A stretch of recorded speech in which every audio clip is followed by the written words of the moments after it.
Salut les gens et bienvenue dans Focus, le podcast qui parle de photos sans se prendre la tête. Moi, c'est Bruno, ou John Bruno si tu préfères. Je suis photographe de portrait depuis 2020, humaniste et bienveillant, toujours dans le doux et le naturel. Je serai accompagné chaque mois d'invités passionnants du milieu artistique pour papoter autour d'une thématique qui nous embête, mais pas pour se prendre la tête. Rencontre des artistes inspirants et découvre leur univers, leurs anecdotes et leur avis parfois tranchés. Cet espace d'écoute est un endroit d'expression libre. Ainsi, je t'encourage à donner ton opinion en commentaire et laisser un avis positif si le podcast te plaît. Allez, je fonce retrouver l'équipe qui s'impatiente. On a plein de choses à raconter. Restons focus. Bonjour tout le monde, bonjour les gens. Bienvenue dans un nouvel épisode du podcast Focus. Alors avec moi, aujourd'hui, j'ai une super équipe avec que des très beaux gens que j'avais très envie de revoir et de faire se rencontrer sur une thématique que je vous présente juste après. Mais je vais commencer par vous les présenter, un à un d'ailleurs, ils vont même se présenter. Qui est-ce qui veut commencer ? Victoire, je sens que c'est pour toi, vas-y. Ouais. Allez, vas-y. Ah ouais, c'est Victoire, je suis mannequin en freelance et en agence depuis maintenant 2 ans à plein temps. Et j'ai rencontré Bruno pour une collab, je pense, il y a... C'était l'année dernière, quelque chose comme ça. Ouais, tu penses ? Ouais. Il y a déjà plus d'un an. Ouais. Et c'est vraiment un plaisir d'être ici avec vous, pouvoir discuter autour d'un sujet que vous allez connaître très bientôt, dont je ne peux pas encore parler. Ok. Et toi, qui es-tu ? Alors moi c'est Adélie, je suis mannequin depuis une dizaine d'années mais un peu en off, et puis là je suis montée à Paris il n'y a pas longtemps pour développer le mannequinat, et donc ça y est, je suis mannequin, mais je suis surtout architecte à la base, et je développe aussi un petit peu la photo à côté, et voilà, je suis plutôt une personne créative, et j'ai rencontré Bruno il y a du coup bien Plutôt 3 ans. 3 ans maintenant, puisque c'était dans tes débuts, et on a shooté à Paris dans le froid, à Bercy. Dans la fraîcheur du froid. C'est ça. À toi, qui es-tu ? Du meilleur pour la fin. Alors moi, bonjour, je m'appelle Adélie, je suis... Ah, non, c'est pas la bonne fille, je dis pas la bonne fille. C'est le drôle du groupe. C'est le drôle du groupe. C'est moi le relou. Non, moi je m'appelle Flavien, je fais de la photo depuis 2019. Voilà, j'ai vraiment commencé à faire de la photo depuis 2019. Je voulais rentrer en agence, seulement je fais 1m74. Et en 2019, ça plaisait pas beaucoup. Ça plaît toujours pas d'ailleurs. Mais en contrepartie, j'ai monté un projet super cool qui s'appelle Collabs. Peut-être que les gens connaissent, et ceux qui connaissent pas, je vous invite à connaître. Quelque chose qui est très important aussi à connaître, c'est Bruno, que j'ai connu en 2019 aussi, parce qu'à l'époque j'écrivais beaucoup, et il m'a dit je veux te prendre en photo au moment où tu t'y attends le moins. Bah, vu le résultat, je m'y attendais pas du tout. Voilà. Et c'était une super chouette rencontre, et c'est pour ça que je suis ravi d'être là. Bon, et bien très bien. Je pense qu'on aura l'occasion de reparler de ton projet Collabs au fur et à mesure du podcast. Aujourd'hui, notre thématique va être la relation affective et créatrice entre le modèle et le photographe. On va parler du fait d'avoir un cercle de confiance qui se crée dans ce binôme-là. On va parler aussi du fait que la relation peut être bénéfique comme elle peut ne pas l'être. Ça, c'est ce qu'on va essayer de voir tous ensemble. Est-ce que ça va nous apporter du plus, du moins bien ? Est-ce que c'est enrichissant ? Au contraire, ça peut amener à des dérives. On va essayer de parler de tout. On va être très curieux aussi d'avoir vos retours dans les commentaires, si c'est quelque chose que vous avez envie de partager ensuite. Je vais commencer par poser une première question. Donc là, j'ai affaire à 3 modèles confirmés. Donc il y en a certains qui touchotent légèrement à la photo. Et toi aussi, tu touchottes un peu à la photo ? Non, je touchote rien du tout. Tu ne touchottes rien du tout. Bravo, tu es un homme bien. Je suis safe. Très bien, bravo. Bravo. D'autres personnes qui touchotent du coup ? On va s'arrêter là. Ma première question, ça va être en tant que mannequin, en tant que modèle, pour vous, est-ce que c'est important la relation de confiance qu'il existe entre le modèle et le photographe ? Et si oui, pourquoi ? Qu'est-ce que ça vous apporte, vous ? Ou pas, au contraire. Je ne sais pas. Là, je pose volontairement des questions larges. Soyez libre de vous exprimer. Moi je trouve ça essentiel de base d'avoir... des fois tu ne connais pas la personne, donc forcément t'arrives, tu rencontres, je trouve ça toujours agréable d'avoir un temps avant pour apprendre à connaître le photographe avec lequel tu vas travailler. Et justement de commencer à tisser un peu du lien et de bâtir un peu une confiance, c'est essentiel en fait. Démarrer un shooting comme ça de but en blanc, c'est plus compliqué. En tout cas. Ouais, clairement, je pense que c'est la base déjà de pouvoir communiquer et d'avoir un temps quand même avant de shooter. Parce que je pense que ça m'est arrivé très très rarement, mais les seules fois où ça arrive et on doit se mettre à shooter directement alors qu'on se connaît pas du tout, je trouve que ça met directement une espèce de distance. Et malgré le fait que ça soit des shootings très pro, est-ce que malgré tout, t'as quand même besoin de créer ce petit lien, mine de rien ? Déjà quand c'est des shootings pro, en général, t'as toujours le temps du make-up avant. Et du coup, pendant ce temps-là, forcément, tu parles, tu te rencontres, forcément, tu poses des questions. Alors, ça fait longtemps que tu fais ça, forcément, t'as le temps de te découvrir un peu. Donc ça, c'est quelque chose, t'as pas le choix. Dans tous les cas, t'as forcément un temps où tu vas devoir te découvrir. Le shooting commence jamais comme ça. Alors que par contre, dans une collaboration, tu peux arriver avec quelqu'un qui te dit « Ok, j'ai 30 minutes, j'ai 40 minutes. En gros, faut qu'on commence maintenant. » En fait, limite, les shoots pro, t'as beaucoup plus le temps de te poser parce que t'as le make-up, t'as la coiffure, et puis souvent le photographe, il fait ses essais. Du coup, après, tu vas même faire des essais lumière, tu fais des choses où t'as le temps de discuter un peu, tu rigoles, tu essaies de découvrir un peu qui est la personne. Alors que c'est vrai, comme dit Victoire, quand t'es en collab, des fois, t'as très peu de temps. Donc, en plus, souvent, il suffit que, par exemple, pour un esprit créatif, tu aies besoin de telle lumière. Par exemple, la lumière du matin ou la lumière bleue du soir. Tu as 30 minutes et donc il faut se speeder pour... Du coup, là, ça devient compliqué parce que tu sais pas vraiment ce que veut la personne, comment elle fonctionne, ce qu'elle va attendre vraiment d'un point de vue créatif. Tu vois, donc, tu as besoin de temps. Je trouve que c'est important, en tout cas, un tout petit peu, Donc c'est toujours agréable quand tu as pu rencontrer un peu la personne avant et que limite tu te rencontres 1 heure avant, tu prends un café, et après tu vas faire le shoot. Et donc si tu sais que par exemple tu dois shooter à l'heure bleue, donc vers 18h le soir, tu te vois vers 16h et tu as ce temps-là qui... je trouve que c'est comme ça que le process créatif il arrive à arriver un petit peu plus facilement. Est-ce que sur des missions type rémunérées, commerciales, etc., ou édito, où tu as servi de mannequin, est-ce qu'il y a eu des moments où, au contraire, où justement on n'a pas pris le temps, où ça a été très dirigiste ? Est-ce que ça t'est déjà arrivé, toi, par exemple, Flavien ? Ouais, et à la limite, quand c'est pro, c'est ce que je recherche. L'avantage du professionnel, c'est qu'en fait, on sait pourquoi on est là, il y a de l'argent en jeu, il y a un job en fait. Tu as une liste de tâches à faire, une liste de photos à faire, on est là pour les faire, et justement, je trouve que c'est ça qui est chouette. Alors c'est vrai que moi il y a du make-up, mais moins fatalement. Mais c'est vrai que c'est vraiment dans ces moments-là où bizarrement on a l'impression que ça fait 20 ans qu'on se connaît et en fait tu te rends compte que pas du tout. Et mais ce qui est bien, c'est qu'on est vraiment on est cadré, on sait où on va, il y a une feuille de route, on respecte la feuille de route, fini. En collaboration c'est plus complexe parce qu'il n'y a pas de feuille de route, l'obligation de résultat par définition n'existe pas. Alors moi, j'attends pas forcément un feeling de fou avec la personne. Par contre, quand j'ai un projet, j'attends un feeling de fou avec mon projet.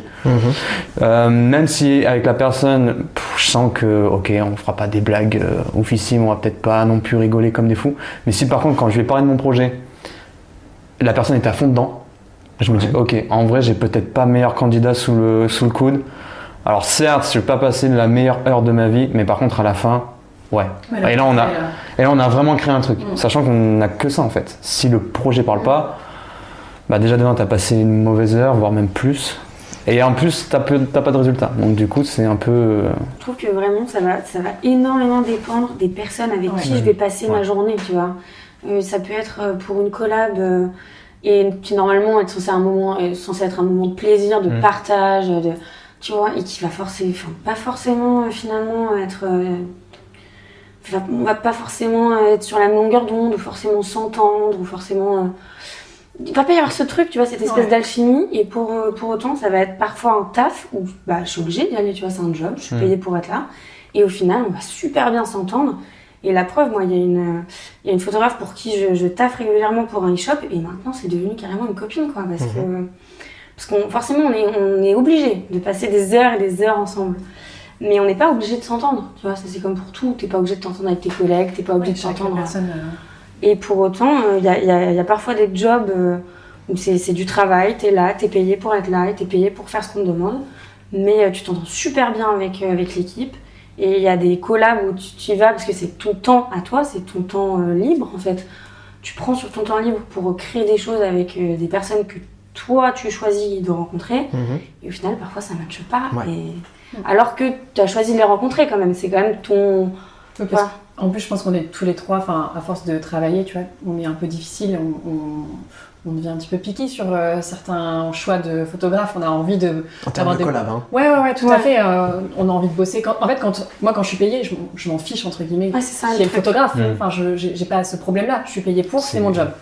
Par contre, quand c'est pour mon book, et des choses que je vais voir sortir sans que ce soit professionnel, j'ai vraiment à cœur que le projet me convienne, que le photographe, ce soit quelqu'un que je trouve qui bosse bien, tu vois. Et donc, le plus, c'est quand, en effet, tu le rencontres et que ça se passe bien. Parce que c'est vrai que si ça se passe pas bien... Parce que, en fait, tu ne connais pas la personne. Donc, tu vois son travail sur Instagram ou sur les réseaux. Tu dis, ouais, super, j'adore son contenu, j'aime bien ce qu'il fait. Mais tu ne sais pas qui il est.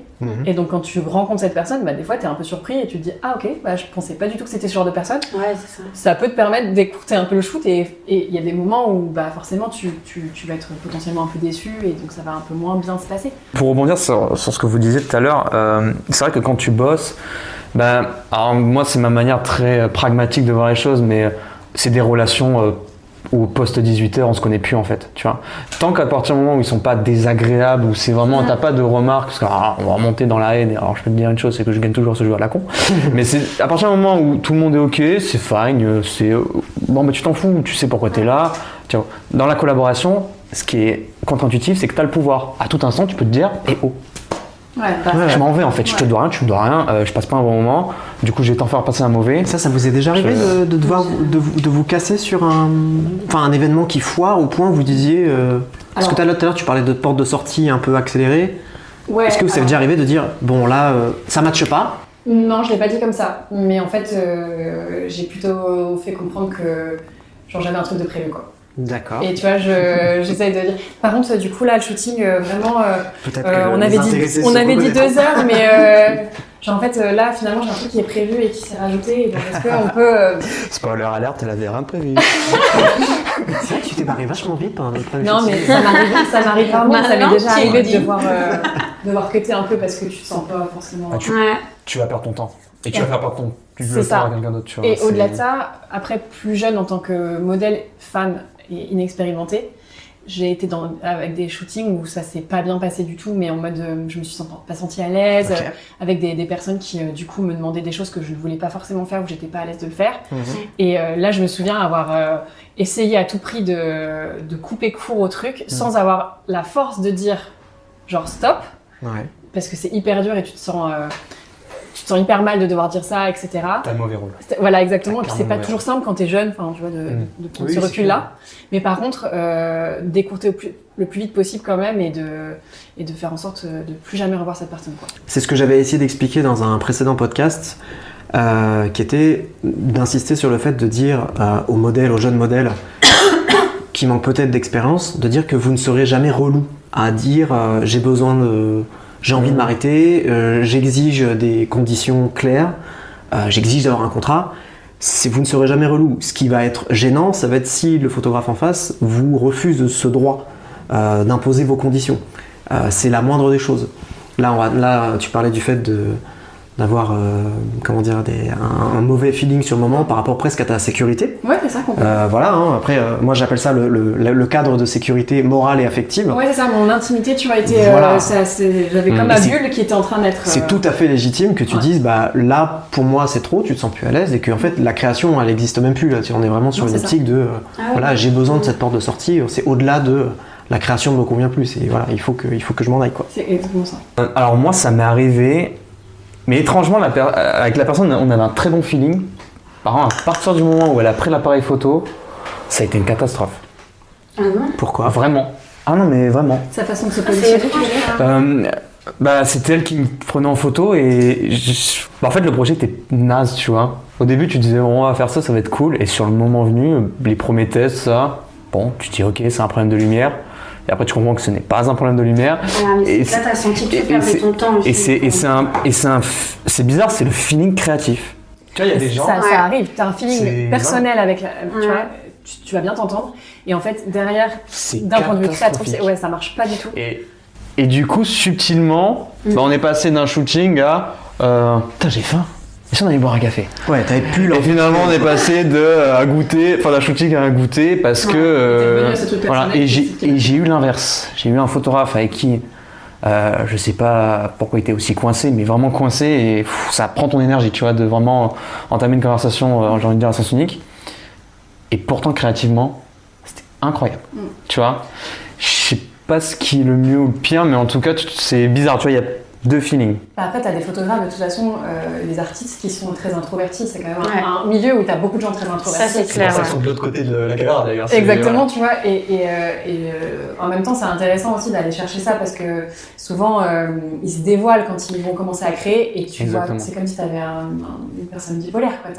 Tu as un côté hyper introverti qui ne parle pas trop, qui n'ose pas trop te regarder, etc., qui sait pas trop. Et même, tu as l'impression qu'il n'est pas sûr de son projet et qu'il sait Ouais. pas ce qu'il va faire.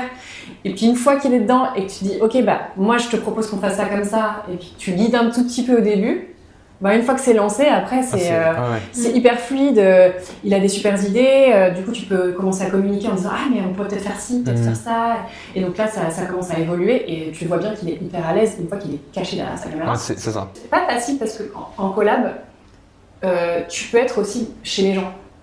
Ouais, c'est vrai. Et ce cette truc barrière-là, aussi, elle ouais. peut être assez dure à... Enfin, tu vois, tu rentres dans l'intimité. Ouais. Déjà, toi, t'es pas safe parce que tu sais pas trop chez qui tu vas non plus. Donc, il faut mettre un cadre.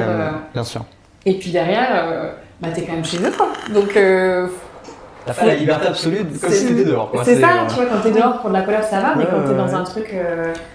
T'es enfermé en fait, tout simplement. Tu peux pas te dire d'un instant à l'autre, tu peux dire bon bah j'y vais, là faut que j'y aille, paf paf, je m'en vais. Non, non, t'es chez lui, t'es obligé de faire la démarche. Et dire puis- bon bah il va falloir que j'y aille. Ouais. Non, Et puis, le pas pareil. process créatif, du coup, il peut peut-être un peu mettre un peu plus de temps parce que tu tâtonnes un peu au début parce que t'es pas...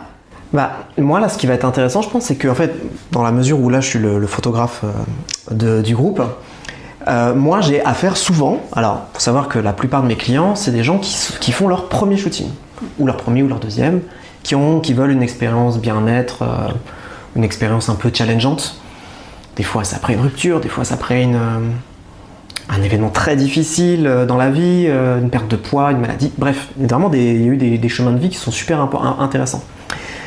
J'ai souvent affaire à des gens qui ont beaucoup de mal à démarrer une séance. Et moi, limite pour accélérer le fait que la personne se sente bien, je me propose souvent d'aller chez des gens. Et moi, du coup, mon rôle, c'est certainement pas d'être introverti, même si dans la vie je le suis moyennement. Ça va être au contraire d'être une boule d'énergie et d'amener énormément de volonté, d'idées, de chaleur, etc. pour que la personne elle se sente bien, qu'elle développe des idées, etc. Et donc du coup, ça va être à moi un petit peu de débloquer ça. Ça, c'est mon rôle. Mais comment dire, je tombe très souvent sur des gens qui n'ont aucune idée. C'est-à-dire que vraiment, ils ne savent pas poser du tout, ils n'ont jamais posé, et leur premier réflexe, ça va être de se dire, je vais être horrible devant la caméra. Donc, et je dis ça en tant que photographe professionnel, donc avec des clients, mais ça m'arrive aussi avec des collabs, parce que je recherche aussi des fois des collabs où j'aime le profil, peu importe si la personne ne s'est pas posée. Moi, je suis formateur de modèles, donc ça me dérange pas, je sais faire poser des modèles, même sans expérience, donc c'est pas un souci pour moi. Et j'aime cette maladresse un peu de la pose approximative, mais très sincère. Mais du coup, ce qui est intéressant, c'est que, comme tu le disais, Adélie, à un moment donné, il peut se passer un switch où la personne, elle a compris que la relation modèle-photographe, elle était vraiment bénéfique. Que finalement, une fois qu'on arrive à faire un transfert d'énergie, une fois que moi j'arrive vraiment à lui donner ma force, etc., à ce moment-là, j'ai quelque chose.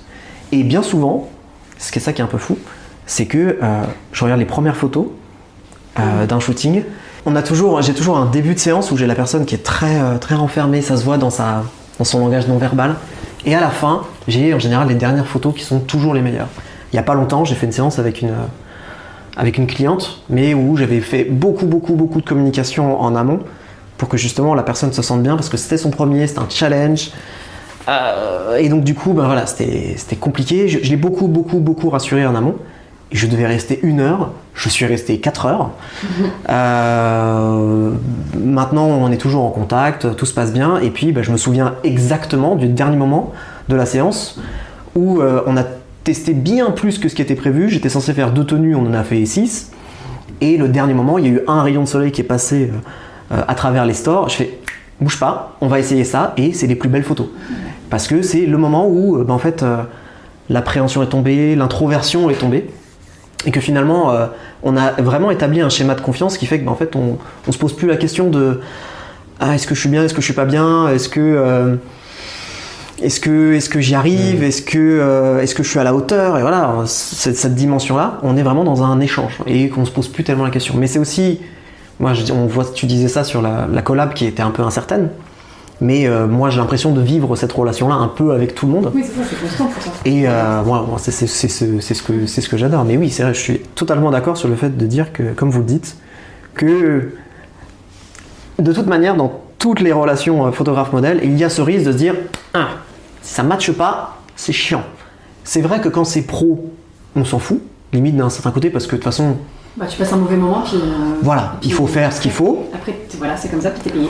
Ouais. Mais que quoi qu'il arrive, c'est toujours plus agréable quand ça match, et 2, c'est plus riche en termes de résultats quand ça match aussi, quoi. Donc on a tout à gagner à se blinder, à développer cette relation de confiance, cette relation pré-amicale, je ne sais pas. Si, je pense que c'est un peu ça. Tu vois, moi, les personnes avec lesquelles j'ai le plus travaillé, enfin shooté, collab, et avec qui j'ai été le plus créative, on a fait des shoots complètement dingues, en fait, c'était des gens avec qui j'avais déjà shooté plusieurs fois, en qui j'avais confiance. C'est des personnes qui avaient un regard hyper bienveillant, et du coup, j'avais aucune gêne, aucun tabou. Tu vois, on avait instauré un truc... il y a un cercle de confiance ultime, quoi. Et en fait, même des fois, si je doutais un peu du projet, ou tu vois, je n'étais pas certaine que ça me plaise, ou en fait, la façon dont elle l'abordait et comment elle m'expliquait comment ça allait être, et après, quand on enclenchait le process de création, et en fait, elle était tellement dans un truc bienveillant, en fait, à chaque fois, je savais qu'elle allait tirer les meilleures photos du truc, tu vois. Et donc, on a fait des projets complètement fous, juste parce que je savais, limite, je pouvais lui faire une confiance aveugle, je savais que de toute façon, les photos seraient jolies, parce que elle savait me sublimer, de 2, elle adore les projets créatifs, du coup, elle a envie de faire des trucs de fou, et elle a à cœur de faire un projet abouti et bien fini. Et donc, plus tu as confiance en la personne sur, comment elle est, et comment elle fonctionne dans son travail, mieux c'est quand même. Tu vois. Non, mais c'est marrant parce que notre cher Bruno est aussi conférencier, notamment en salon de la photo. C'est vrai. Et c'est ce que j'ai fait. C'est un homme aux 1000 talents. Enfin bref.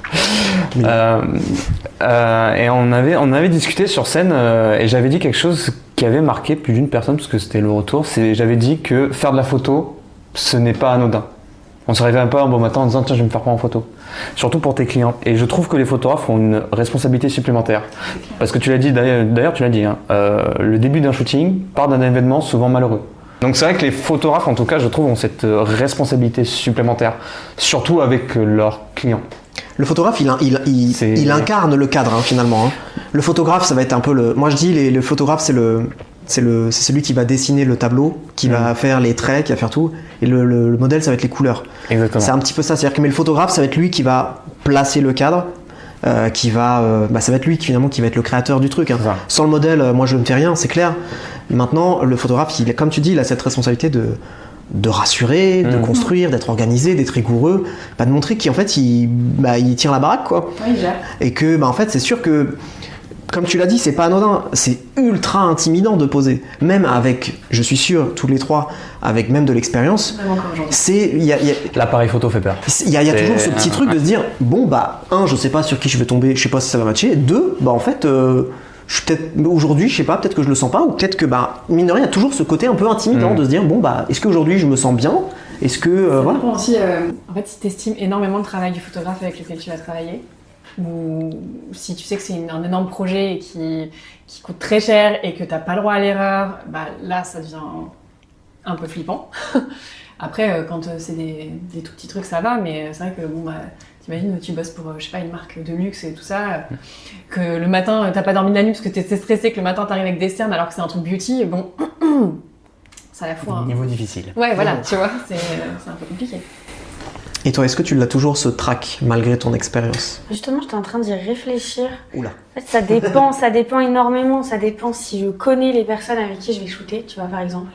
Si c'est des personnes que je connais déjà d'avance, non, pas du tout, vraiment. Parce que je sais qu'à tout moment, je peux dire non, là, je me sens pas bien, tu vois, stop, on arrête. Ça, je vais avoir énormément de mal à le dire à quelqu'un que j'ai jamais vu, tu vois. Genre, On en revient sur la question de confiance de base. Hein. C'est ça le truc. Même de l'inhibition de se dire si je me sens pas bien avec la personne, enfin, si je ne connais pas cette personne, bah, tu vas pas t'autoriser à être pleinement toi-même et aussi à assumer de vouloir vraiment ce que tu veux, quoi. Mais ça dépend aussi énormément de l'ambiance, tu vois. Il y a des jobs qui étaient, on va dire, moins importants que d'autres. Et j'étais pas, des jobs pas super importants, où j'étais plus stressée parce que je sentais les gens très très carrés, très très, tu vois. Et pourtant, ou des défilés vraiment dans des, voilà. Il y avait une ambiance tellement sympa, tellement friendly, tellement à la cool, que tu sais que tu vas défiler devant des centaines de personnes. Et pour autant, t'es tellement bien entouré qu'en fait, non, toute la journée, t'es bien, tu te sens bien. Alors que, bon, les pépettes, tu les as quand même, les dernières secondes juste avant. Mais non, franchement, je pense que ça dépend du contexte. Ah, ça donne de la force, hein, aussi. Moi, ça dépend aussi des moments de ma vie. Il y a des moments où j'ai pas du tout confiance en moi. Ça va être très compliqué de me dire que dans tous les cas, ça va être bien, tu vas être bien, ça va être... Il y a des moments où t'as pas confiance et tu sais pas ce que ça va donner, en fait. Je vais essayer de vous poser une question. Promis, c'est pas difficile. Normalement, vous ne souffrirez pas. Normalement. Qu'est-ce que vous pensez du fait, pour un photographe, d'avoir un ou une muse? Paraît-il que c'est, quoi qu'il arrive, féminin. Est-ce que le fait d'avoir une muse, selon vous, est un plus, un moins? C'est réducteur? Est-ce que c'est... je ne sais pas. Qu'est-ce que vous en pensez? En fait, souvent, c'est des photographes qui sont quand même assez connus. Ok. Enfin, il y a peu de photographes qui démarrent, qui ont une muse, qui bossent qu'avec une seule personne, parce que déjà, souvent, ils ont besoin d'aller chercher l'éclectique, parce que s'ils veulent bosser, il faut qu'ils puissent prouver qu'ils... Il faut montrer tous les profils. Exactement. Ce que j'allais dire, il y a cette histoire de prouver aussi, tu C'est vois, ça. de se diversifier. Donc en fait, je pense que la plupart des photographes qui ont des muses, c'est des gens qui ont déjà beaucoup bossé et qui peuvent se permettre. Ok. Tu vois. Et en soi, moi je trouve ça pas négatif à partir du moment où, par exemple sur leur feed, tu vois pas que ça parce que sinon ça n'a aucun intérêt. Enfin, moi voir tout le temps la même tête. Oui, autant aller sur le profil de la nana ou du exact. mec en question et puis voilà. C'est ça. Après, en soi, je trouve ça intéressant d'aller chercher, enfin en tout cas que tous les deux, ils aient un process ensemble et qu'ils arrivent à créer des choses nouvelles à chaque fois, tu vois. Parce que souvent, c'est pas les mêmes shootings, c'est pas la même ambiance. Alors il y en a, c'est assez récurrent, il y a des choses qui reviennent, mais globalement, tu vois pas les mêmes choses. Et donc se dire, ah ouais, ok, ils ont réussi à créer ça encore, alors que ça fait 40 fois qu'ils shootent ensemble, tu te dis, bah, c'est quand même assez impressionnant au final. Ouais. Et je trouve ça plutôt positif au final. Justement, pour rebondir là-dessus, je trouve ça vraiment pas... Enfin, franchement, je trouve ça vraiment pas mal, dans le sens où, en fait, ça veut dire que c'est deux personnes qui se sont vraiment trouvées et qui arrivent toujours à créer, tu vois, malgré tout, des nouvelles choses ensemble, qui arrivent à s'inspirer, en fait, l'un l'autre. Il y a cette espèce d'échange aussi, tu vois, entre les deux personnes, forcément. Après, en général, les photographes font pas une seule muse, ils en ont peut-être plusieurs, je sais pas, il y a pas vraiment de règles avec ça, tu vois. Mais je pense qu'en général... Les photographes ont toujours des personnes, dans tous les cas, qui les inspirent. Dans tous les cas, des inspirations. Et je trouve ça, justement, comme tu disais, je trouve ça beau, tu vois, de voir que certains photographes arrivent à créer cette espèce de fusion avec un mannequin et de se dire qu'ils arrivent toujours à créer des nouvelles ambiances, toujours d'innover en fait ensemble et d'avoir des nouvelles inspirations malgré le fait que ce soit toujours la même personne, donc forcément toujours le même visage, la même, enfin tu vois, et qu'ils arrivent toujours à essayer de... C'est comme un tableau, tu vois, une personne qui t'arrive à mettre dans un nouveau tableau tout le temps et... Non, je trouve ça plutôt beau et limite poétique quoi. Mais, ça va chercher plus dans le détail du coup. Mais ouais. Le renouveau permanent. Et je pense qu'il y a une énorme confiance riche, qui doit y avoir quand même, mine de rien, entre deux personnes pour... Parce que c'est quand même, mine de rien, du temps. Hein. Nous, on le sait, puisqu'on le fait souvent, le temps d'un shooting, c'est quand même ça prend du temps. Et de se dire que tu as shooté autant de temps avec une personne, c'est-à-dire que tu lui donnes quand même de ta personne, quoi. Tu vois, c'est un bout de ta vie, en fait. C'est des bouts de vie, c'est pas rien. Nous, un shooting, c'est pas 10 minutes, c'est pas 20 minutes, c'est quand même de l'investissement personnel, quoi. Enfin, c'est pas rien. Et non, je trouve que c'est une belle preuve de confiance et de créativité commune, quoi. Ouais. Flavien, qu'est-ce que t'en penses? Ah, tu as le droit de- la moue. J'ai pas envie Mais d'être si, moi j'ai envie, là. Non, mais au contraire. Non. Sinon, je peux être clivant aussi. Je tire. Voilà, Je peux avoir le mauvais Super. rôle, là, si tu veux. Non, j'aurais pas le mauvais rôle. Je pense qu'en effet, c'est un double tranchant. Faut pas confondre modèle récurrente et muse. Et je pense que les filles l'ont dit bien mieux que moi, c'est que la muse, c'est quelqu'un qui va t'inspirer en permanence. Ce qui veut dire que c'est d'autant plus difficile de dire à quelqu'un tu vois, tout ce qu'on a fait auparavant, ça marchait super bien. Bah maintenant, on va complètement ailleurs. On est dans une zone où, je ne sais pas. J'en ai aucune idée. Je sais même pas si on marche sur de l'eau, sur de la terre, de la boue, j'en sais rien. Et je pense que c'est ça, et on confond souvent les deux. Shooter avec la même personne, ça fait pas d'elle une muse finalement. Et vice versa. Les modèles, vous prenez pas pour des muses si le photographe revient plusieurs fois. Peut-être qu'il y a d'autres pensées derrière. Là, t'as raison de faire la différence entre les deux, entre vraiment un modèle récurrent et une muse. C'est vrai que t'as bien fait. Le muse, il a ce côté, un peu comme t'as dit, le côté poétique il y a un truc spécial. L'inspiration. Tu vois. Ouais, qui revient tout le temps et en fait, tu vois, par exemple, t'es dans la journée, tu vas voir un truc et d'un coup tu dis je trouve que ça irait trop bien avec cette personne. C'est le fait qu'un photographe vienne te chercher en disant j'ai vu ça et j'ai pensé à toi. Tu vois, c'est pas comme s'il venait te chercher en disant on pourrait shooter. Ouais, exactement. Tu vois, il y a ce truc de. T'es le rôle principal. Malheureusement, t'es pas au cinéma et tu peux pas faire revenir tes acteurs récurrents façon Nolan, tu vois. En disant, bon, cette fois-ci, Matt, tu seras trop de personnages tertiaires parce que ils ont marre de te voir à l'écran. Non, tu vois, c'est pas possible. Et en fait, là où je faisais un peu la moue, parce que je sais qu'ils attendent souvent, genre, vas-y Flavien, vas-y. Non, en vrai, il faut pas confondre vraiment la récurrence et l'inspiration parce que, et ça peut ouvrir un sujet, mais il y a des gens, des créatifs qui sont ensemble, qui forment des couples, et dire que ma copine ou mon copain c'est ma muse, c'est l'erreur fatale. Faut pas confondre sentiment et créativité. Malheureusement, ça peut aller ensemble, c'est cool quand c'est le cas, mais c'est pas tout le temps le cas. Et là, ça devient dangereux parce qu'en effet, tu vas juste produire du contenu à la chaîne, souvent très récurrent. Il n'y a pas de zone c'est la zone de confort. Qui peut être une zone un peu fermée, quoi. Bah, c'est une zone où clairement, je sais pas si on peut être vulgaire, on cuttera, silence. 3, 2, 1. On se fait chier, quoi. Il l'a dit. Voilà, j'ai osé Il m'a fait peur. Vous avez vu les auditeurs, je parle pour vous, je dénonce fort. J'ai vraiment eu peur. Mais attends, c'est que le début maintenant que je suis dedans. Mais non, mais c'est vrai, c'est ça. Et en effet, il faut faire attention. Il y a vraiment une nuance. Et là, pour le coup, tout a été dit entre j'ai pensé à toi et ça serait bien qu'on fasse ça. C'est déjà deux directions complètement différentes. Ouais. Tout à l'heure, tu disais le fait qu'il y a des photographes qui vont commencer leurs photos avec un modèle qui va être le premier modèle, quoi.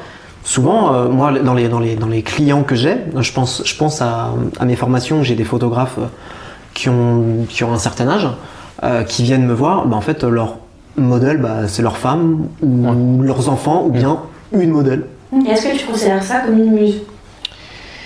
C'est là où le point de vue de Flavien il est intéressant, c'est que est-ce que c'est une muse par défaut ou par dépit du coup Est-ce que c'est vraiment sa muse? Est-ce que c'est sa muse parce que ce photographe-là n'a pas été voir ailleurs d'une certaine manière? Est-ce qu'il n'a pas trouvé la perle rare? Et moi je souhaite à tous les photographes de trouver leur perle rare en tant que modèle, mais j'estime, comme on l'a dit aussi, c'est qu'il y a plein de perles rares. Des fois on a une perle rare qui fait que ça match quoi qu'il arrive, quoi qu'on fasse, mais par contre faut pas se dire que, c'est là qu'on va vraiment rentrer peut-être dans le cœur du débat, c'est que faut pas se dire que l'affection et la créativité font forcément un bon ménage. On peut être les meilleurs amis du monde, mais artistiquement, ça ne fonctionne pas. Ouais, et c'est là qu'on va commencer peut-être à vraiment toucher le cœur de cible.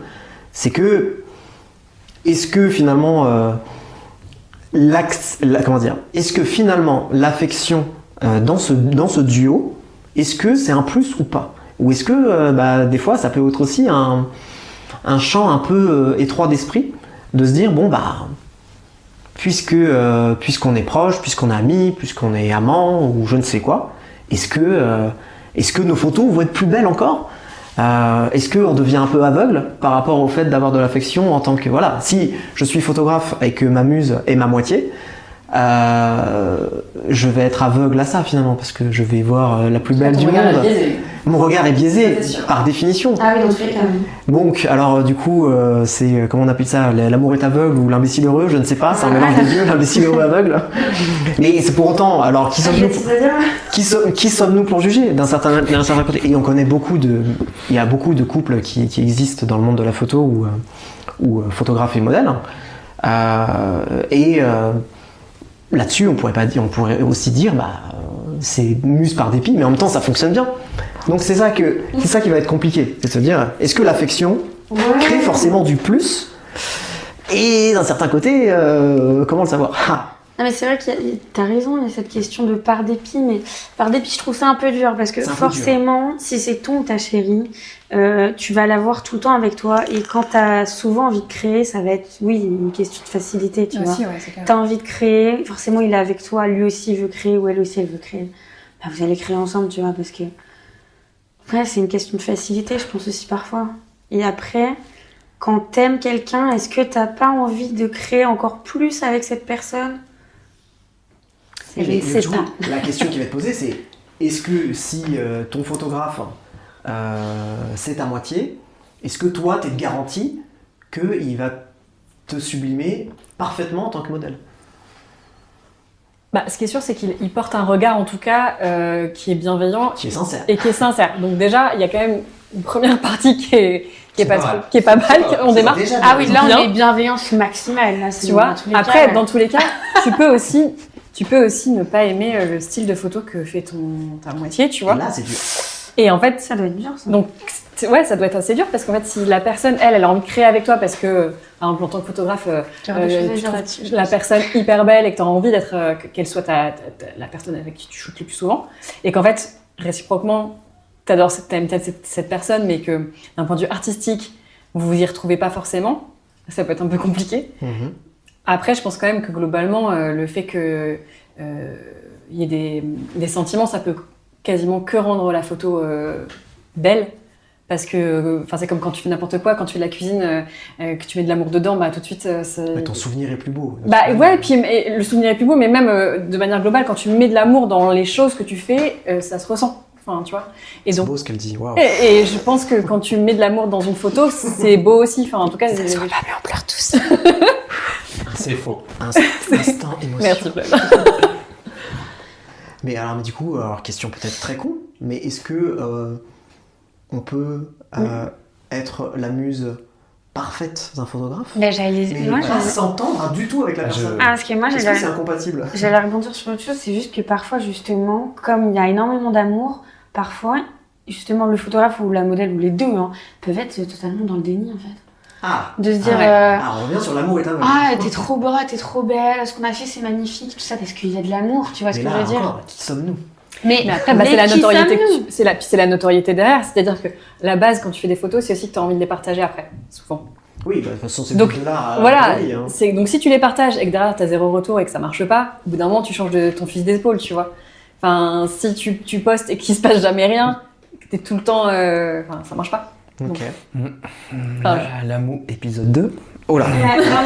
Flavien, vous avez votre écoute et je vous le dis. Flavien Boubou. Tout ce que je dis, ça. Je ne suis pas d'accord. Voilà, je ne suis Allez, pas vas-y, d'accord. dis-nous ce que tu penses. Mais déjà, il y a un truc intéressant, c'est la muse par la baston. C'est la muse par dépit. C'est un oxymore en fait. Par définition, la muse ne peut pas être par dépit. C'est quelque chose que tu as choisi. C'est quelque chose qui t'a touché. Si c'est par dépit. C'est plus ta muse. Il y a à choisir pour les bonnes et pour les mauvaises raisons. Il y a à choisir parce que tu l'aimes et du coup forcément la personne que t'aimes à tes yeux ce sera toujours la plus belle, tu la mais à ce moment-là c'est foireux quoi. C'est pas vraiment une muse, tu vois. Pour moi la muse c'est l'étoile qui te guide. Seulement si tu la regardes trop tu vas tomber. Donc, la muse est-ce qu'elle peut être, c'est pas réciproque, tu vois. Si, mais c'est pour ça que je pense qu'une muse par définition n'a pas vocation à être récurrente et à limite à être éphémère. Elle peut revenir. Mais si elle reste de manière récurrente, ça va commencer à devenir dangereux sur 2 points. La créativité, on l'a dit. Parce qu'au bout d'un moment, on se dit, ouais, mais on est ensemble, ça va matcher. Et c'est con, mais si tu te dis plusieurs fois, on est ensemble, il peut rien nous arriver, ça va marcher, tu regardes ton travail, tu te dis, bah ça a marché. Et la réalité, non. C'est Star Wars 7. C'est naze. J'ai pas envie. On parle pas de Star Wars 7. Star Wars 7 n'existe pas. Voilà, c'est bien ce que tu dis. Pourtant, on y croyait avec amour. Hein. Et puis on a vu la bande-annonce. Et puis après, tu as le côté amoureux. C'est qu'au bout d'un moment, tu vas avoir la frontière qui va se biaiser. Et à partir du moment où il y a sentiment, pour moi, la muse, c'est fini. Elle n'existe plus. D'accord. Ah donc tu pars du principe qu'un couple, dans un couple, tu peux pas... Bah j'ai du mal à y croire. Ouais. Pour moi, en fait, ils sont tellement biaisés. Alors je dis pas. Hein, C'est ce que je disais, il y a ce fait de se biaiser en fait. Ouais, mais après, c'est ce que je te dis. Quand, d'un point de vue professionnel, tu commences à créer et que tu postes et que tu montres ton travail et que du coup, bah, il y a du retour positif dessus, c'est là où tu peux savoir si ça fonctionne ou pas, tu vois. Parce que moi, il y a des photographes qu'on connaît et qui ont leur chéri, c'est leur mannequin favorite avec qui ils shootent tout le temps, etc. Enfin, en tout cas, le plus régulièrement possible. Et ça fonctionne quasiment à chaque fois. Et le retour des gens est hyper positif sur ça. Donc, Mais je pense que ça... On en revient au début du podcast. T'es dans le pro, en fait. Tu vois, donc je reprends mon analogie de l'étoile. Bah, si dans le monde professionnel, en fait, t'as un sol dur comme du béton sous tes pieds parce que t'es quadrillé. Et l'avantage, c'est que tu vas bosser avec quelqu'un que tu connais très bien, tu sais comment ça fonctionne, et surtout, vous savez tous les deux comment ça fonctionne et ce qu'on vous demande. Donc, fatalement, bah, vous n'êtes plus muse, vous êtes un binôme monstrueusement efficace, tant sur la créativité que sur l'entente. En même temps, bah, vous partagez 3 repas par jour, c'est quand même pas rien. Et 2, bon, chacun ses habitudes alimentaires, je suis pas là pour juger là-dessus. mais tu vois ce que je veux dire, et je te rejoins là-dessus. Et je pense que nous aussi, on est un peu biaisé sur la définition même. Tu vois, on peut se dire, ils s'entendent super bien. Oui, mais ils sont là pour ça, ils savent pourquoi ils sont là, ils savent comment ils fonctionnent. Mais c'est que de toute façon, derrière, il y a toujours le pro, donc forcément. Et en plus, tu as le côté où tu te dis, là, on l'a vécu, c'est je sais pourquoi je suis là. Finalement, la muse, ça peut être que en collab. Tu vois, voilà. Ouais, je comprends. Ça peut que être en collab. Vous voyez quand elle veut, on est d'accord. Donc ça veut dire que... ça va se régler après. Hein. Il devient infernal. Je veux bien partir en premier. La bagarre va arriver, je vous tiendrai au courant de comment c'est fini. Mais du coup, ça voudrait dire que elle a gagné. La muse, là où les muses que je peux avoir, du coup, c'est voué à disparaître. C'est ça que tu es en train de m'expliquer. Ouais. Il faudrait que j'arrête maintenant. C'est même la beauté de la chose. Ouais. C'est intéressant comme point de vue. C'est un peu comme la vie, tu sais que tu vas mourir, c'est ça la beauté du truc, c'est que tu sais pas quand tu vas mourir, mais vis le truc. Quand c'est un couple et au final ça fonctionne énormément bien, au final c'est plus une question de muse, c'est un binôme. Ça devient vraiment juste un binôme en fait. Donc ça fonctionne super bien et les deux travaillent super bien ensemble et au final, je sais pas si c'est vraiment une question de muse ou quoi, mais c'est une question de binôme, je trouve à ce rythme-là, tu vois. Donc du coup, est-ce qu'il vaut mieux pas avoir plusieurs muses dans ce cas-là? Parce que du coup, on polygamie. On parle de orientation. On a drifté. Nous parlons de modèle, photographe dans un duo. Ah d'accord. La polygamie n'a rien à voir avec cette histoire. En tout cas, je ne suis pas concerné. Mais du coup, justement, ça rebondirait sur ce que tu dirais. Plutôt que de faire un modèle qui est ultra récurrent, qui devient du coup ultra récurrent un peu par dépit, parce que de toute façon tout fonctionne avec cette personne. Autant avoir une myriade, une constellation de modèles, parce que c'est que des étoiles, mes petits modèles. Et du coup, comme ça, 1, je me lasse pas, et 2, je continue à avoir de la richesse. Donc moi j'ai une question, c'est quoi pour toi une muse? Genre, quand tu considères que cette fille-là, c'est ma muse, en tant que photographe, tu vois. Ce que vous avez dit ressemblait vraiment à ça. Moi j'ai une personne en tête. Mon chat. Mon chat. Je sais de qui mon chat malheureusement est très peu expressif. On voit bien la tête d'ahurie, mais juste ça. Non, mais ce que vous avez dit tout à l'heure, le fait de, on a un modèle avec qui il y a une entente artistique permanente, une recherche bilatérale, quoi. C'est vraiment, on est tout le temps en train de se stimuler, et même sur des trucs qu'on n'a jamais fait ensemble, et en fait ça match. Et qu'en fait on est en train de se donner de la force, et ainsi de suite, et ainsi de suite, et ainsi de suite. Moi, pour moi, tu peux pas les choisir. Ça arrive dans ta vie, ça pop-up comme ça. Ça c'est vrai. Exactement. Et moi je pense à une. Oui, on revient beaucoup sur l'amour. Hein. C'est vrai, mais j'entends ce que tu dis. Mais moi, en l'occurrence, je pense à une personne que j'ai depuis le début. Mais au fur et à mesure, oui, disons que c'est pour ça que j'aimais plus cette idée de constellation. C'est que j'ai des moments où je vais plus me tourner vers vers une personne, plus vers d'autres personnes. Je sais que selon ton mood, selon ce que tu as envie de créer. voilà, je sais que je vais avoir une ou plusieurs muses dans un secteur, dans l'autre, et puis tiens, pour l'été, j'ai envie de faire avec cette personne-là ou là. Et enfin là, j'ai envie de me laisser porter un peu par ça, quoi. Oui, parce que ton esprit créatif te dicte finalement quel type de personne tu cherches, et c'est à ce moment-là que tu vas pouvoir créer beaucoup avec ces personnes. Par contre, ce qui est sûr et certain, c'est que les gens que j'estime muses, même si ce terme il est un peu galvaudé, mais voilà, j'appelle ça moi mes modèles de confiance, j'appelle ça mon équipe, ma team, mes chouchous, quoi. C'est-à-dire que ces gens-là, je sais que par contre, ces gens-là que je peux appeler à tout moment, en fait ça c'est une confiance artistique certes, mais surtout une confiance affective qui se construit sur le long terme. C'est pas au bout d'une seule fois où je vais dire bon ça a bien marché, du coup c'est bon, elle est dans ma team pour toujours cette personne. Non, il faut que la personne, je me sente bien avec elle, que je me sente aussi dans un état où moi aussi je suis en mesure de proposer de nouvelles choses, que moi aussi je suis en mesure de me dépasser, d'aller sortir de ma zone de confort, comme j'ai pu le faire avec certains modèles, de me dire non seulement je sais que ça va marcher, mais en plus de ça, je sais que je peux avoir confiance dans le fait que cette personne va m'accompagner et même je suis prêt à recevoir de ce qu'elle va me donner. Mais je sais que, voilà, là si on revient sur le terme muse, ça demande de la confiance, on en revient toujours là, confiance affective et artistique. Je pense que ça va vraiment de pair, si on veut vraiment parler de cette confiance qui est clairement génératrice de création, quoi. Et puis après, tu as aussi différents styles de photos qui engendrent de la création. Enfin, tu vois, du portrait, tu vas pouvoir créer, mais tu vas être quand même relativement limité au bout d'un moment. Après, tu es sensible à certaines personnes. Voilà, tu vois. C'est clair. Après, il y a d'autres projets qui peuvent être hyper créatifs, mais parce que ça prend un ensemble de choses où tu vas aller chercher de l'urbex et avec des costumes, des trucs. Enfin là, tu vois, c'est encore plus riche, entre guillemets. Enfin, en tout cas, ça demande plus d'investissement aussi des deux parties, tu vois. Enfin, je trouve. Il y a eu du jus de cerveau, quoi. Est-ce que vous voulez jouer? J'ai peur. On va faire un j'ai déjà, j'ai jamais. Bon, il n'y a rien à boire. Donc, C'est faux. Il vient de sortir une bouteille, là. C'est pas vrai. Le Prosecco est encore offert. De Coca 0. Désabonnez-vous, s'il vous plaît. Ah oui, c'est vrai. Faute à moi. Je vais dire un j'ai déjà ou un j'ai jamais. Et puis, si vous faites comme moi, vous racontez votre anecdote. Tout simplement. Nous restons sur le thème de la confiance artistique. Ouais, j'imagine bien. On ne parlait pas de faire n'importe quoi. Ça, c'est pour un autre podcast. Pour un prochain numéro.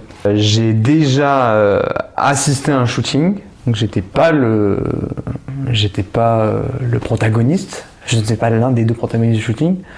Mais je savais déjà que le photographe avait une réputation, on va dire, une face cachée, quoi. Et là, malheureusement, t'es en... Qu'est-ce que tu fais? Est-ce que tu fais scandale et tu te dis ouh, bon, on raconte quelle partie de l'histoire, hein, celle que tu cries sur tous les toits ou celle que tout le monde connaît pas? Voilà, c'est ça. Ou est-ce que tu laisses le shooting se faire? Par contre, après, c'est ce que j'ai fait pour ma part, j'avais dit à la modèle méfiance. Et d'un autre côté, c'est couillon, mais dire à quelqu'un méfiant, cette personne-là, tu tends un peu vers la diffamation. Et tu sais jamais ce que les gens vont dire dans ton dos. Ouais. Donc t'es biaisé entre je suis le chevalier blanc, oui, tu vas surtout finir en tôle. Oui. Bon, diffamation, tu peux finir en tôle, mais c'est très rare. En tôle. Tu peux. Ça dépend. Mais la justice française, voilà, fait que. Mais ça m'est déjà arrivé, situation extrêmement délicate qu'on rencontre tous, souvent en virtuel, parce qu'on sait des choses. Et là, pour le coup, c'était sous mes yeux. Parce qu'en fait, en fait, la personne m'a dit, je vais shooter quelqu'un, et était en mode cool. Et le moment où j'ai vu le photographe, là, je fais, c'est pas possible. C'est un gag, c'est une caméra cachée, je cherche. Bruno avec sa caméra, c'est une blague, c'est ça, Bruno? Ça fait rire personne, Bruno. Pourquoi je suis dans l'histoire, moi? Je sais pas. Mais du coup, non, et c'est vrai que là, t'es. Waouh. Ça m'est déjà arrivé, malheureusement, de constater ça, pour le coup, après coup, de me dire, cette modèle a shooté avec ce photographe. Ouais, voilà, c'est ça. Je lui demande si ça s'est bien passé, elle me dit que oui, bon, tout va bien, donc je n'ai rien à dire. Mais si elle me l'avait demandé, je lui aurais déconseillé. Ouais, moi, ça m'est déjà arrivé de déconseiller les photographes. Ouais. Moi, ça m'arrive très régulièrement soit de déconseiller. par le vécu que j'avais eu, où je mettais... Je suis en train de toucher mon micro. Soit par le vécu que j'avais eu, où je m'étais pas sentie super à l'aise et du coup je m'étais dit en fait déjà que moi je suis quelqu'un qui a plutôt du caractère et qui m'affirme. Si c'est pour une petite modèle toute mignonne qui débute, c'est mort, ça sert à rien. Ouais. Donc ça m'est déjà arrivé 2-3 fois qu'il y ait des modèles qui me contactent en mode genre j'ai vu que tu avais shooté avec un tel, comment tu l'as trouvé? Souvent quand c'est de la lingerie ou des projets où voilà, t'es un peu soit dans l'intimité, soit un peu dénudé. Là, ça m'est même arrivé plus que ça d'ailleurs. Et il y a 2-3 fois où j'ai dit attention parce que des fois, genre, ces paroles sont un peu particulières ou voilà, tu préviens plus. Mais ça m'est jamais arrivé d'assister, tu vois. Ouais. Mais ça, c'est l'horreur. J'ose même pas imaginer. Je n'ai jamais, à ma connaissance, reçu d'avance pendant mon shooting en tant que photographe. D'avance lourde. Des avances légères, oui. Des avances lourdes, jamais. C'est vrai, t'en as jamais eu? Légère. Beau comme il est? Non, c'est faux. Légère, oui, ça m'est déjà arrivé, mais c'est plutôt des choses qu'on me touche, C'est anecdotique.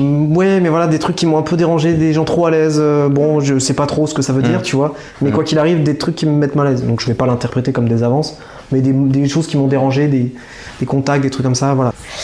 Ouais, non, surtout une fois vraiment où pourtant j'avais déjà shooté avec lui et j'avais rien senti de space et tout, mais deuxième shoot, il avait eu vraiment un geste vraiment déplacé et bref, ça se passe, je m'en vais et tout.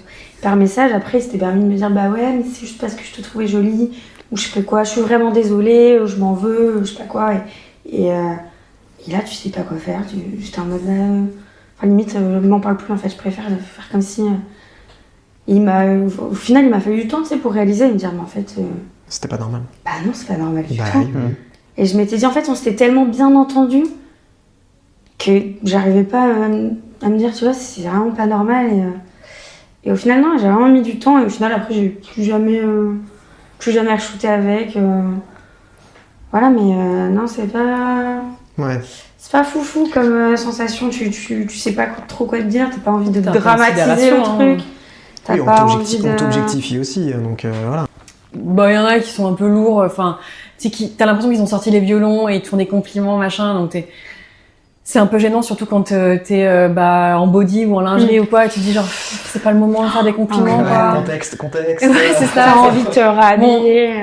Bon, souvent tu vois bien que c'est pas méchant, mais c'est juste hyper maladroit, et en fait, du coup, ça devient déplacé aussi. Ça devient complètement déplacé.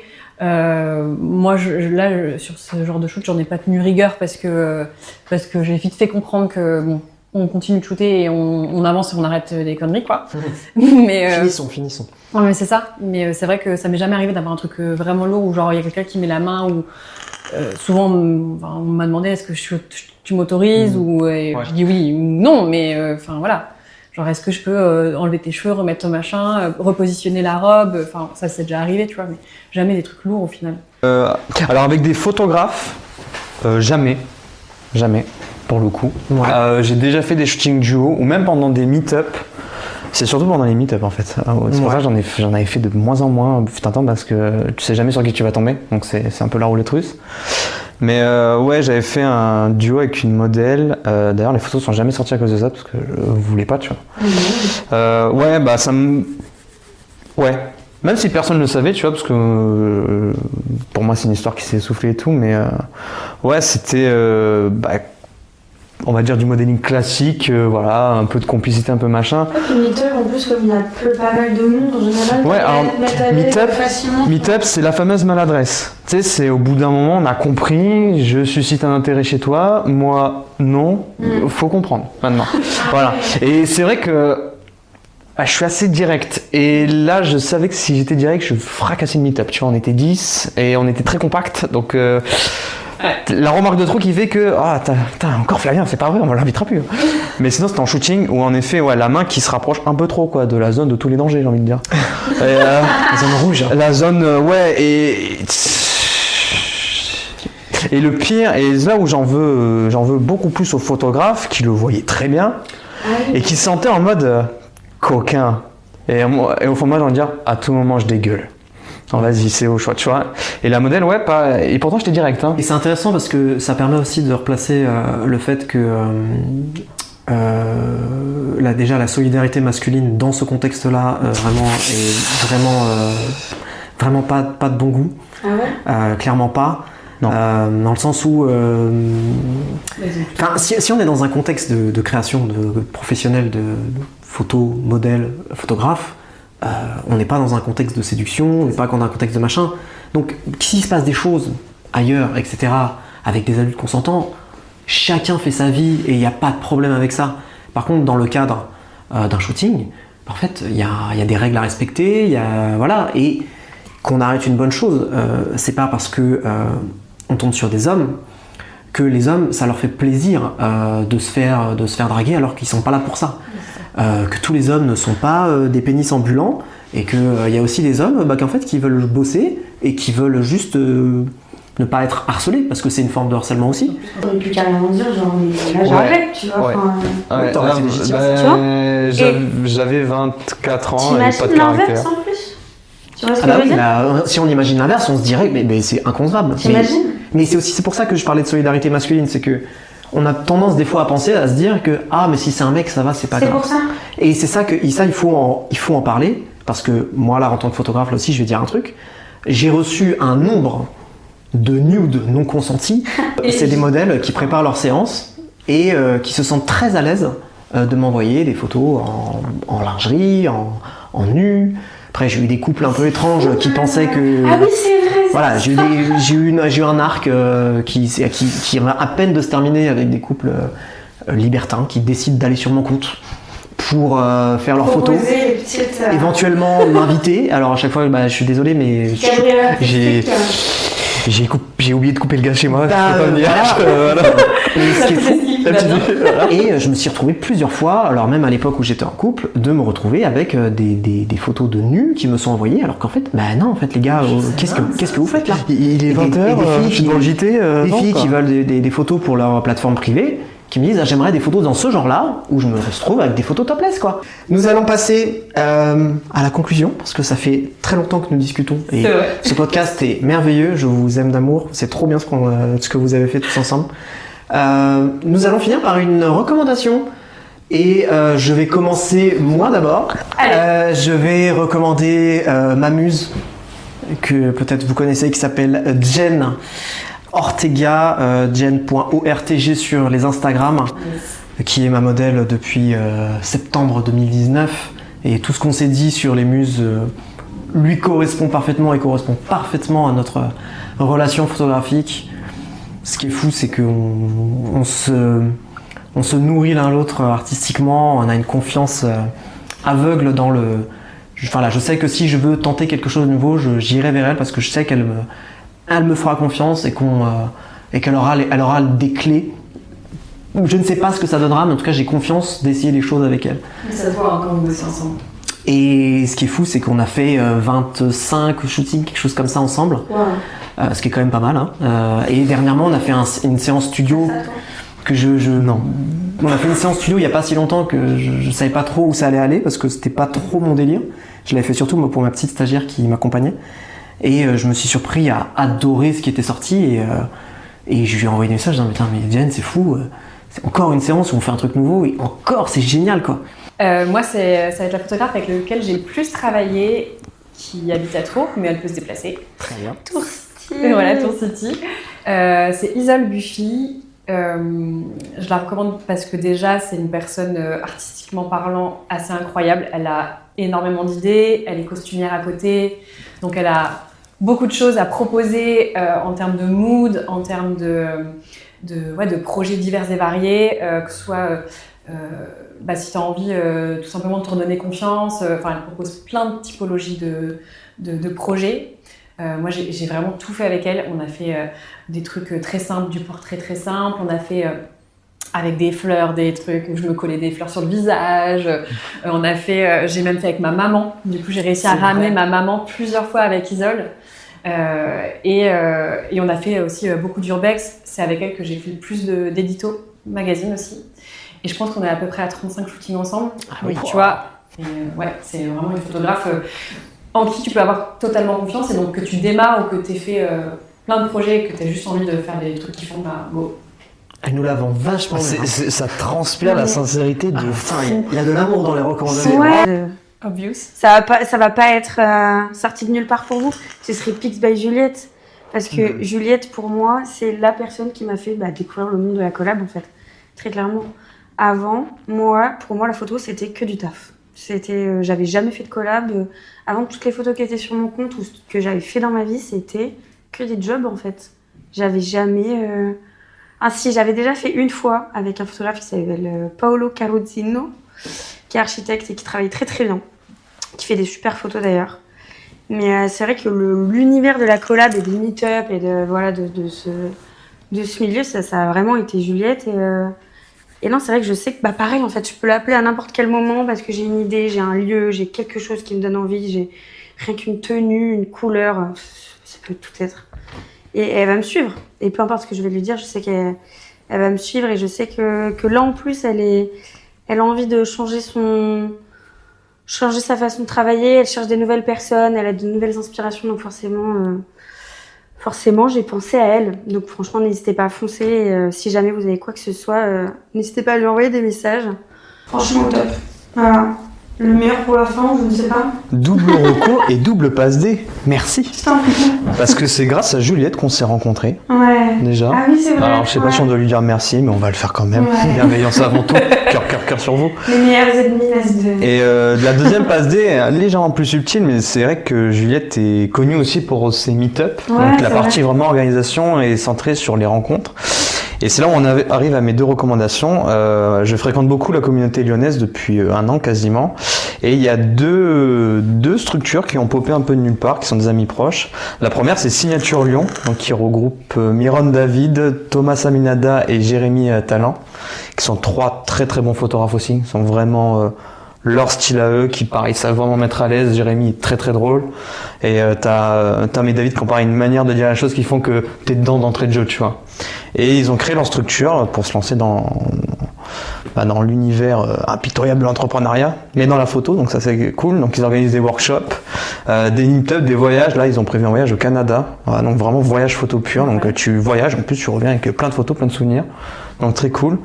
Et la deuxième c'est Modachi, qui a été créé par Joé, Jaune et Océane, qui pareil sont des workshops mais très très décalés, qui vraiment veulent proposer autre chose. Alors c'est marrant parce que quand tu les vois toutes les deux, tu dis elles sont toutes mignonnes et tout, mais en vrai c'est une force de proposition de ouf.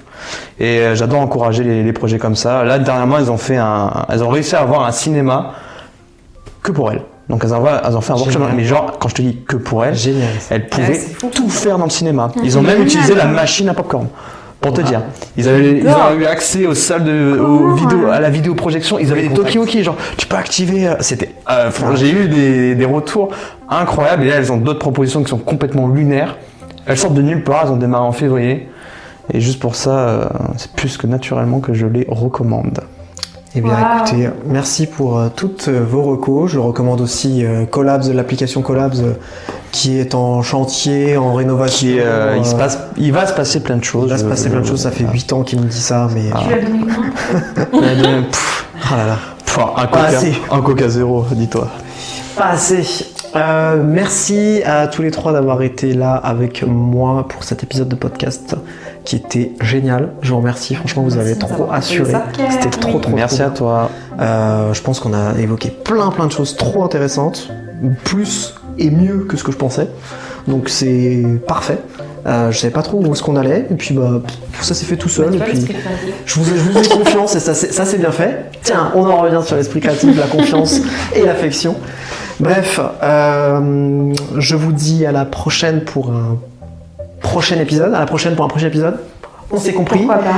Et le mot de la fin... Muse.